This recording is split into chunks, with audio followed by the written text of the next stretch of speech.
تو یہ دو ٹائر ہیں زندگی کے. ہم اور دوسروں کی عورتوں کو ترجیح دیتے ہیں لیکن اپنی عورت کو فراموش کر دیتے ہیں. وہ جنت کا ایک لحاظ سے سامان ہے اور اس کو دنیا میں بھی راضی کر لیں اللہ تعالیٰ اس کی برکت سے جنت پہ 70 حوریں بھی عطا فرمائیں گے. تو یہ اطاعت بعلہا، شوہر کی اطاعت کریں تو جنت کے 8 دروازوں میں سے یہ فضیلتیں بہت کم آئی ہے، کم جگہوں پہ آئی ہے کہ 8 دروازوں سے انہیں ویلکم کیا جائے گا. آئیے، آپ یہاں سے آ جائیے، آپ یہاں سے آ جائیے، عزت احترام ان کا ہوگا والہانہ. اسی طریقے سے فرمایا اذان کا جواب دینا. کتنا منٹ لگتا ہے؟ مؤذن اذان دے رہا ہے، اس کے جواب آپ کو دینا ہے. فرمایا دخل الجنہ. یہ چھوٹا ایک عمل ہے اور ایک چھوٹی نیکی ہے لیکن اس پر بھی جنت کے وعدے ہو رہے ہیں، خوشخبریاں سنائی جا رہی ہے کہ مؤذن جو کہے تم بھی ساتھ ساتھ وہی کہو. اللہ اکبر اللہ اکبر، جواب میں اللہ اکبر اللہ اکبر. پھر اس کے بعد اشہد ان لا الہ الا اللہ 2 مرتبہ، جواب میں یہی کہے.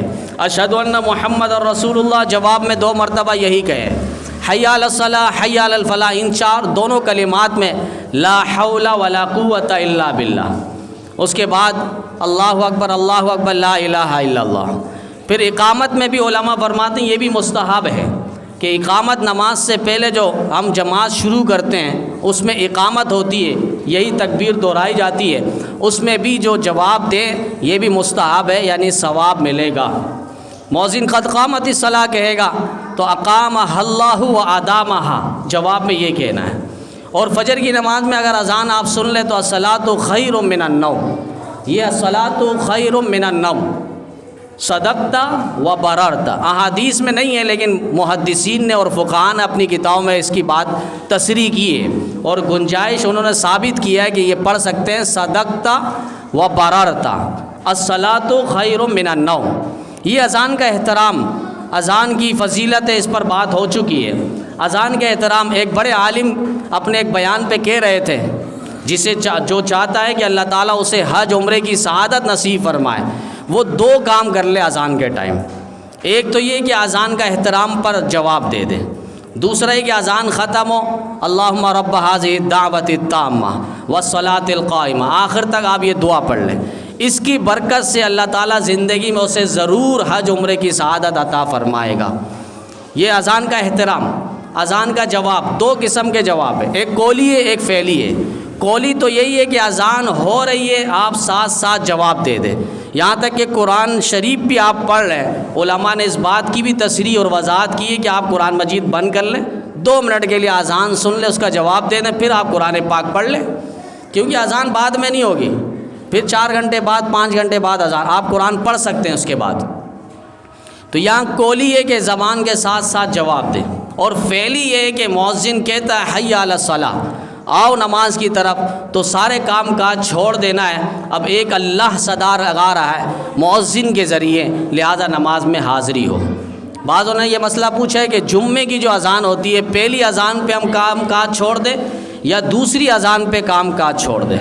تو یہ بھی بات یاد رہیں کہ نبی علیہ السلام کے زمانے میں سیدنا ابوبکر صدیق رضی اللہ تعالیٰ عنہ، حضرت عمر فاروق رضی اللہ تعالیٰ عنہ کے دور تک جمعے کی ایک ہی اذان ہوتی تھی.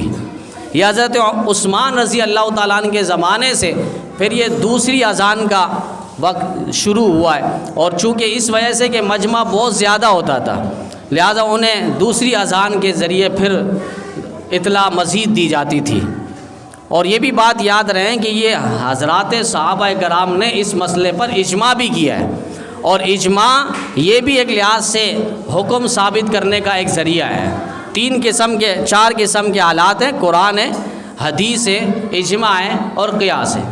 بعض کہتے ہیں میں صحابہ کا اجماع ہے، وہاں قیاس لے لیتے ہیں، اور جب مسئلہ یہاں پر آئے تو اجماع نہیں مانتے، صحابہ پر تبرہ بازی کرتے.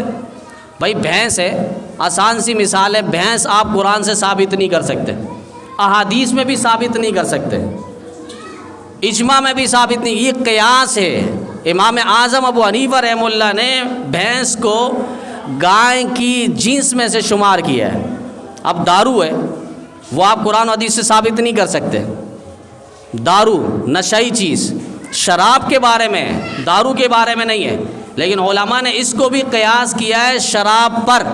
جس طرح شراب کے اندر علت موجود ہے، وجہ موجود ہے حرام ہونے کی، اور وہ نشہ ہے، تو انہوں نے فرمایا کل مسکر حرام، ہر نشہ آور چیز حرام ہے. جس کے اندر نشہ پائی جائے گی فرمائے وہ حرام ہے. دارو کے اندر نشہ ہے تو وہ حرام ہے. تو علماء نے اس پر مسئلے پر قیاس کیا ہے. بھینس ہے اسی طرح وہ گائے کی جنس میں سے، اور اس کو بھی اسی طرح حلال ثابت کیا ہے. یہ امام اعظم ابو حنیفہ رحمہ اللہ. اب وہ اجماع صحابہ کو نہیں مانتے، اور جبکہ نبی کریم صلی اللہ علیہ وسلم نے یہاں تک فرمایا علیکم بسنتی و سنت الخلفاء الراشدین المہدیین، تم پر میری سنت، میری ادا، میرا طریقہ لازم ہے، اور میرے خلفائے راشدین کے طریقے بھی تم پر لازم ہے. صحابہ کوئی بھی عمل کر لیں. تراویح 20 رکعت نبی علیہ السلام نے 3 دن مسلسل تراویح کی جماعت کروائی ہے. حضرت عمر رضی اللہ تعالیٰ عنہ انہوں نے بڑے اہتمام کے ساتھ مسجد نبی میں اہتمام کروایا. تو یہ صحابہ کی سنت بھی در حقیقت نبی علیہ السلام کی سنت ہے. تو یہ اذان ہے. اور دوسری اذان حضرت عثمان رضی اللہ تعالیٰ عنہ کے دور خلافت پہ شروع ہوئی ہے. اور دوسری اذان علماء جو فرماتے ہیں کہ قرآن کریم میں سورۃ الجمعہ یا ایھا الذین آمنوا اذا نودی للصلاۃ من یوم الجمعہ، ایمان والو جب تمہیں نماز جمعہ کے لیے بلایا جائے، پکارا جائے تو فسعوا الی ذکر اللہ وذروا البیع، تو نماز جمعہ کے لیے تم دوڑ پڑو اور ساری خرید و فروخت کو، لین دین کو چھوڑ دو، تجارت کو چھوڑ دو. اس حکم کی وجہ سے، چونکہ قرآن کریم ہے اور اللہ تعالیٰ کا حکم ہے، اور اللہ کا حکم یہ واجب ہے اور فرض ہے، اسی لیے سارا لین دین، خرید و فروخت، تجارت کو چھوڑ دینا ہے پہلی اذان پر. علماء فرماتے ہیں پہلی اذان ہو جمعے کی اور ساری چیزیں آپ چھوڑ دو، خرید و فروخت، لین دین نہ ہو.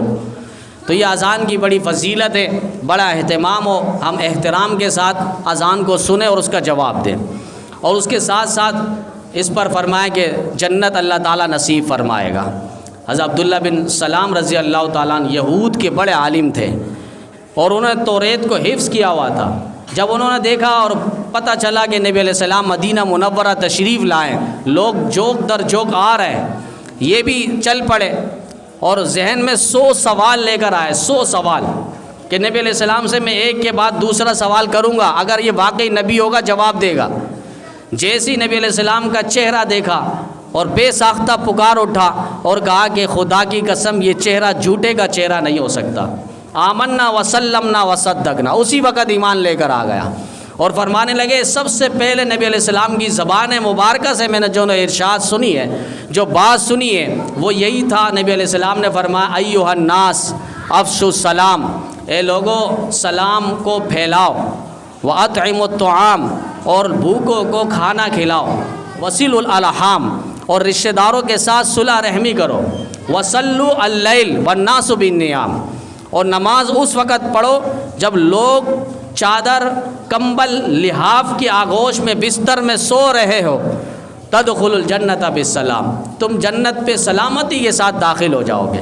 یہ مبارک کلمات ارشاد نبی علیہ السلام نے فرمائے، جامع کلمات کہ سلام کو پھیلاؤ. السلام علیکم 10 نیکی، ورحمۃ اللہ 10 نیکی، وبرکاتہ 10 نیکی، 30 نیکی آپ کو منٹوں میں مل گئی. یہ سلام سنت ہے، لیکن اس کا جواب دینا یہ واجب ہے. قرآن کریم کے اندر اللہ تعالیٰ نے فرمایا ہے کہ اگر سلام کیے جا رہا ہے تو اس کا جواب تم دو. تو جواب کا حکم جو ہے اللہ تعالیٰ نے خود فرمایا، اس لیے جواب کا دینا یہ واجب ہے. ہمارے اسلاف بزرگان دین کے واقعات آپ دیکھیں، چلتے چلتے اگر بیچ پہ درخت حائل بن جاتا، پھر واپس ملتے، پھر سلام کرتے، یعنی سلام کو اتنا پھیلایا ہے. تو احادیث میں یہاں تک فرما ای الاعمال افضل، نبی علیہ السلام سے پوچھا گیا سب سے بہترین عمل کون سا ہے، تو نبی علیہ السلام نے فرما اطعم الطعام، کھانا کھلانا، وتقرئ السلام علی من عرفت ومن لم تعرف، آپ پہچانو یا نہ پہچانو، اپنا ہو پرایا ہو، آپ نے سلام کرنا ہے. ہاں کوئی رافضی ہے، کوئی صحابہ کا گستاخ ہے، کوئی قادیانی ہے، کوئی کرسچن ہے، کوئی عیسائیت سے تعلق رکھتا ہے، آپ کو پورا کنفرم معلوم ہے، تو آپ نے پھر سلام نہیں کرنا. اگر وہ معاشرہ مسلم میں رہنے کی وجہ سے آپ کو سلام کر رہا ہے تو آپ جواب میں صرف وعلیک کہہ دینا. یہ ہمارا اسلام کی تعلیم ہے. اب آپ دیکھیں باقاعدہ بڑے بھی وہ اسٹائل لگا کے سلام کر رہے ہوتے ہیں، السلام علیکم، اس کا معنی تم پر بربادی ہو۔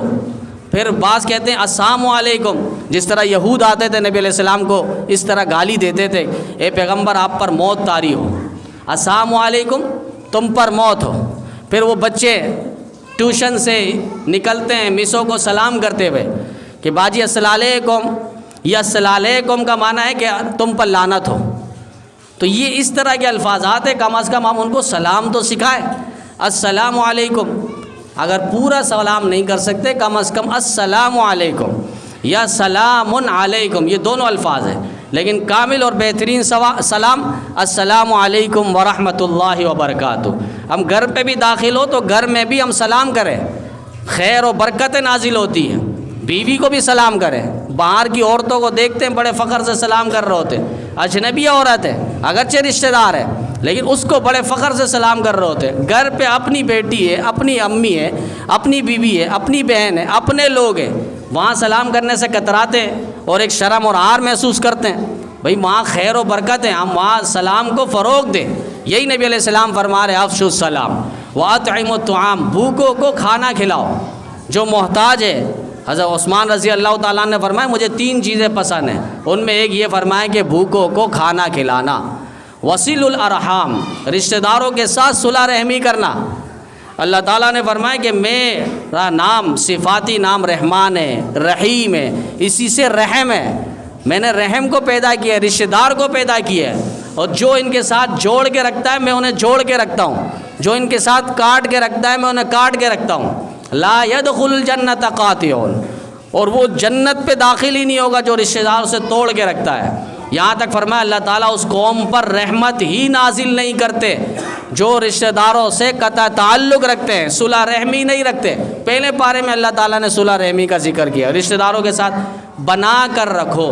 اب چھوٹی چھوٹی باتیں ہوتی ہیں، ہم برسوں برسا، یہاں تک کہ سگا بھائی ہے بات نہیں کر رہا، گھر پہ آنا جانا نہیں ہے، اس سے جو آنے والی نسلیں ہیں، بچے ہیں، بھتیجے ہیں، ان کا تعلق، ان کی رشتہ داریوں میں فرق آتا ہے۔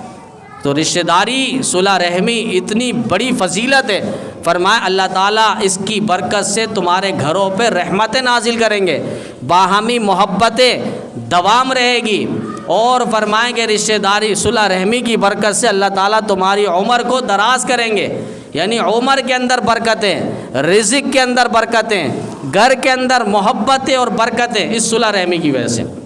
ہم چھوٹی چھوٹی باتوں کو نظر انداز کریں۔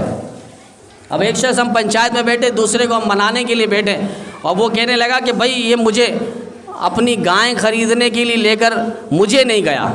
میں نے کہا یہ تو اچھی بات ہے، آپ کے اس دن کی ڈیاری بچ گئی، وہ تو کسی اور کو لے گیا، ورنہ آپ کو لے جاتا، آپ پورے دن ان کے ساتھ ملیر اور کورنگی پہ گھومتے رہتے، 2-4 گھنٹے بعد تو جانور لے کر آیا، اگر آپ کو بھی لے جاتا تو آپ کی ڈیاری جاتی۔ لیکن وہ بات سمجھنے کو نہیں تھا۔ پھر ہم نے کہا کہ بات چلتے چلتے چھوٹی چھوٹی باتیں دکھا رہا ہے، ہم نے کہا دور تھے، اب ایک چھوٹی اچھی بات بھی ہوگی آپ کو نفرت ہی نظر آئے گی، آپ مل جائے کچھ وقت کے لیے، پھر دیکھنا ان کی نفرت بھی آپ کو محبت نظر آئے گی۔ پھر ہم نے کہا کہ اگلے دن جب جانور کاٹو گے اس کو سر پہ کھڑا کر دینا اور کہہ دینا یہ پورا جانور کٹے گا، اس کے گوشت کو اٹھا کے پکوان کے پاس پہنچانا تمہاری ذمہ داری، اور پکوان کو پھر کتنا ڈیگ بنوانا ہے، پکوانا ہے، اس کو یہ بات تمہیں بتانا ضروری ہوگا۔